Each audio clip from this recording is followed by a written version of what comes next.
সুপ্রভাত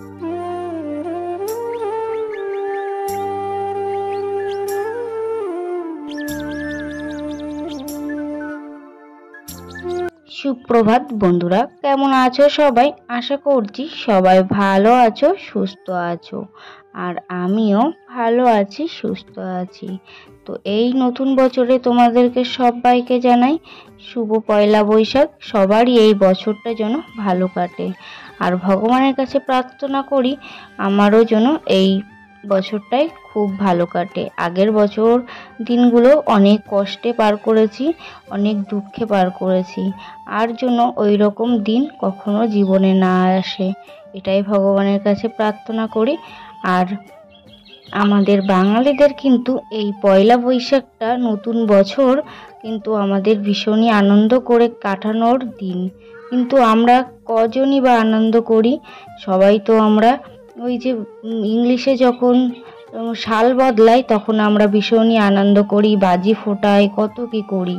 আর বাঙালি হয়েও এই বাংলার এই বছরটা আমরা কেউই পালন করি না সেইভাবে। দিন দিন সব কিছুই বদলে যাচ্ছে, বাঙালি হয়েও বাংলার সেই মর্যাদা কেউই রাখে না, এটাই আর কি। তো সকালবেলা উঠে সব কাজ কমপ্লিট করে নিচ্ছি আস্তে আস্তে। তারপরেই চলে আসলাম রান্নাঘরে, একটু টুকিটাকি যে কাজগুলো আমি রোজই করে থাকি সেগুলো করে নিতে।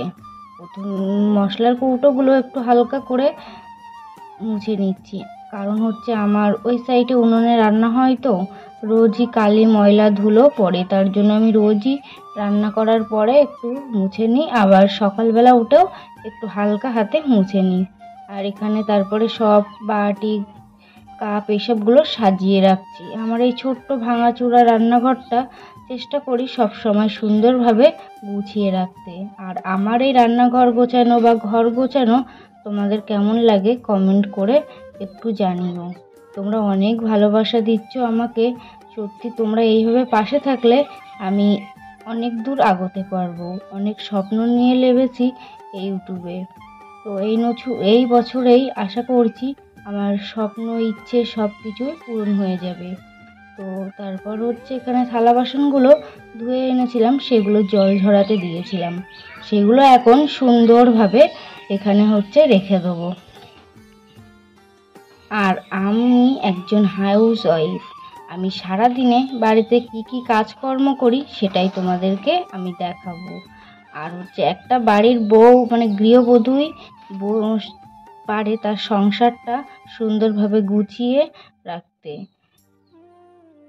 যদি গৃহবধূরাই চায় তাহলে গৃহবধূরা সব কিছুই পারে, পারে সংসারটাকে সুন্দরভাবে গুছিয়ে রাখতে, পারে ছেলে সন্তান সবাইকে মানুষ করতে, পারে সংসারের সুখ আনতে। আর যখন একটা গৃহবধূর মন বা মানসিকতা ভালো থাকে না, তখন সে সবাইকেই রাগিয়ে তোলে, মানে সে একটা গৃহবধূই সব কিছুই করতে পারে। কি কথাটা ঠিক বললাম না? আর এই দেখো আমার ছোট্ট রান্নাঘর, ওই সাইডে গ্যাসে রান্না হয় আর এই সাইডে হলো উনুনে রান্না হয়। এই ছোট্ট রান্নাঘরটা একদিন অনেক বড় রান্নাঘর করে তুলবো, অনেক স্বপ্ন আছে। আর তারপর চলে এলাম ছাগল মুরগি এদেরকে বের করে দিতে। সকালবেলা সব কাজ কমপ্লিট করে তারপর চলে এলাম, এসে ছাগলগুলোকে বের করে দিচ্ছি। আর কালকে রাত্রে মা ঘাস কেটে এনেছিল, সেই ঘাসগুলো ওদের এখন দেব। আর মুরগিদের খাবার বানিয়ে ওদেরকে খেতে দেবো। যে মেয়েটা বিয়ের আগে কোনো কাজ করতো না, সেই মেয়েটা আজকে সংসারের সব কিছু করতে পারে। আজ মা আমি তোমার মতন বড় হয়ে গিয়েছি, সব কাজ করতে শিখে গিয়েছি, সবাইকে মানিয়ে নিতে শিখে গিয়েছি। এইভাবেই চেষ্টা করব যতটা পারবো সবাইকে মানিয়ে নেওয়ার। আর কালকে রাত্রে সবজিগুলো কেটে রেখেছিলাম, সেগুলো এখন ধুয়ে এনে রেখে দিলাম। তারপর গ্যাসে একটু আলু সিদ্ধ ভাত বসিয়ে দিলাম সকালের মতো, ওগুলো সকালে আমরা খাবো। আর তারপর একটু ব্রাশ করে নিচ্ছি। এই সকালে সারাদিন মানে সকাল থেকে বসার সময় পাই না, যখন একটু ব্রাশ করি আর চা খাই তখনই একটু বসার সময় পাই। আর এই সময়টাই যখন বসি না সব কাজ করে, তখন গা দিয়ে ঘাম বেরিয়ে পুরো ঘামের গন্ধ হয়ে যায়। অনেক পরিশ্রম করতে হয় এই সংসার জীবনে, অনেক পরিশ্রম করতে হয়। এত পরিশ্রম করার পরেও কখনো ভালো মুখটা আর কারোর থেকেই পাই না। বিয়ের আগে একটা কাজ যখন করতাম, যদি শুধু ঘর মুছতাম, ঘর ঝাড় দিতাম, ঘর লেপতাম, তাহলে মা সবার সাথে বলতো যে আমার মেয়ে সব কাজ করেছে আজকে সংসারের। আর শ্বশুর বাড়িতে এসে সব কাজ করার পরেও সেই শুনতে হয় যে কোনো কাজই করে না, এটাই আর কি। তারপর চা খেয়ে চলে এলাম, মুরগিতে ডিম পেড়েছে তো সেটা তুলে নিতে। আর এই মুরগিগুলো এত দুষ্টু জানো না, এরা ডিম পেড়েই খেয়ে নেয় ডিম। মানে বসে শোনো বাবা আমাকে একটু আদর করে দিচ্ছে, এত দুষ্টু ও। ওর পাকা পাকা কথা, ভীষণ পাকা পাকা কথা জানে। আর তারপর ওকে একটু ব্রাশ করে দিচ্ছি, আর এখানে হাত দিয়ে ব্রাশ করছি, কারণ হচ্ছে ব্রাশ ব্যবহার করলে ও দাঁতের ভুঁতি আর জিভ এগুলো ছুলে যাবে, তার জন্য। চলে এলাম আলনাটা সুন্দরভাবে গুছিয়ে রাখতে। আমি এই কাজটা রোজই সন্ধ্যাবেলা করে থাকি, কিন্তু এই দুদিন এত শরীরটা খারাপ লাগছে যে আমি সন্ধে হলেই ঘুমিয়ে পড়ছি আর ক্লান্ত হয়ে পড়ছি।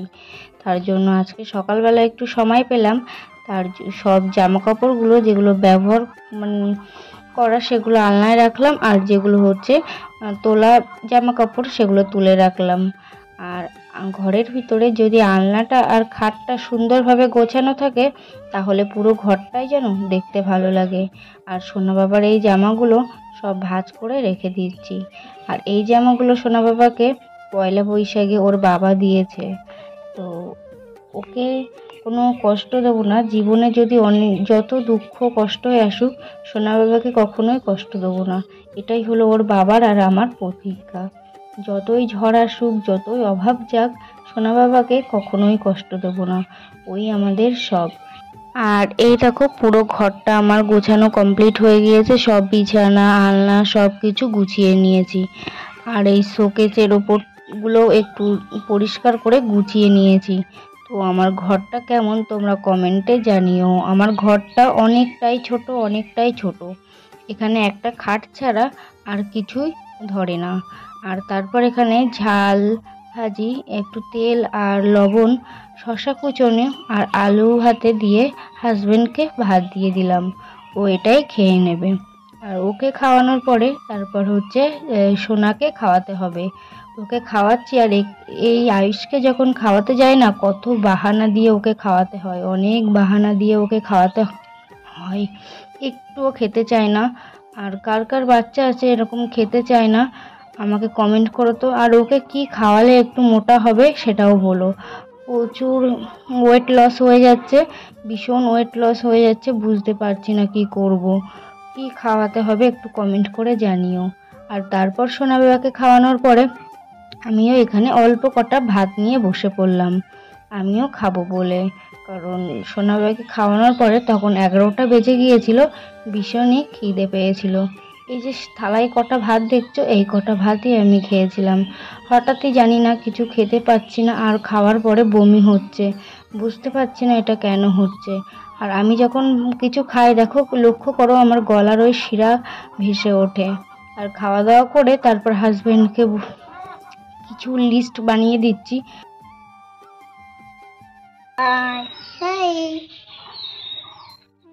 সবাই ভালো আছো? বলো কি করছো সবাই? সবাই বলো কি করছো? তুমি কি করছো? কথা দেখেছো? এখনো সঠিকভাবে কথা বলতে পারে না, আদৌ আদৌ কথা বলে। আর কি এই কথাগুলো শুনতেও ভীষণ ভালো লাগে। বসো, কেমন করছে দেখেছো ক্যামেরা দেখে? দুষ্টু বাচ্চা, দুষ্টু বাচ্চা, কামড় মারি, কামড় মারি। এটা নেবে না, এটা বন্ধু দাদা এসছে। আর এই ভিডিওটি করা ছিল পাটারের দিন, মানে চৈত মাসের শেষে যে পাটার হয় সেই দিনটাই এই করা ছিল। মা সকালবেলা বলেছিল যে আজকের দিনে ইঁচড় খেতে হয়, তার জন্য গাছ থেকে ইঁচড় পেড়ে নিচ্ছি, এটাই আজকে দুপুরে রান্না হবে। অনেক নিয়ম আছে, সেগুলো পালন করার চেষ্টা করি। সবটাই তো নিখুঁতভাবে করতে পারি না, যতটা পারি ততটা চেষ্টা করি। আর এখানে সোনা বাবাও আমার সাথে গেল, গিয়ে ও কেটে নিল। আর এই দেখো এই ইঁচড়টা, বড়ই আছে ভালো। এই ইঁচড়টা আজকে দুপুরে রান্না হবে। আর গাছে অনেক ইঁচড় ধরেছে, আগে একদিন খেয়েছি আর আজকে খেলাম, এই দুদিন ইঁচড় খেলাম। আর এবার ইঁচড়টা আটা ঝরাতে দিয়েছি।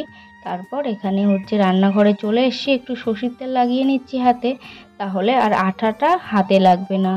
ইঁচড় বা কলা এসব কাটার সময় যদি হাতে আঠা লাগানো হয় তাহলে হাতে যদি তেল লাগানো হয় তাহলে হাতে আর আঠা জড়ায় না। আর তারপর এখানে একটা পাটকাঠি দিয়ে এর উপরে যে আঠাগুলো থাকে সেগুলো জড়িয়ে নিচ্ছি। আর আমি সত্যি বলতে ইঁচড় কাটতে কখনোই পারি না, মানে পারি না। তার জন্য আমি কাকিমাকে এখানে ডেকে জিজ্ঞেস করে নিলাম, কাকিমা কি করে কাটতে হয়। তো কাকিমা আমাকে এসে বলে গেল আর দেখিয়ে গেল যে কিভাবে ইঁচড়টা কাটতে হয়। আর তারপর রান্নাও বসিয়ে দিয়েছি। এখানে কলমি শাক ভাজি আর ইঁচড় হবে, এগুলোই হবে আজকের খাওয়া দাওয়া। তো টাটা, বাই বাই।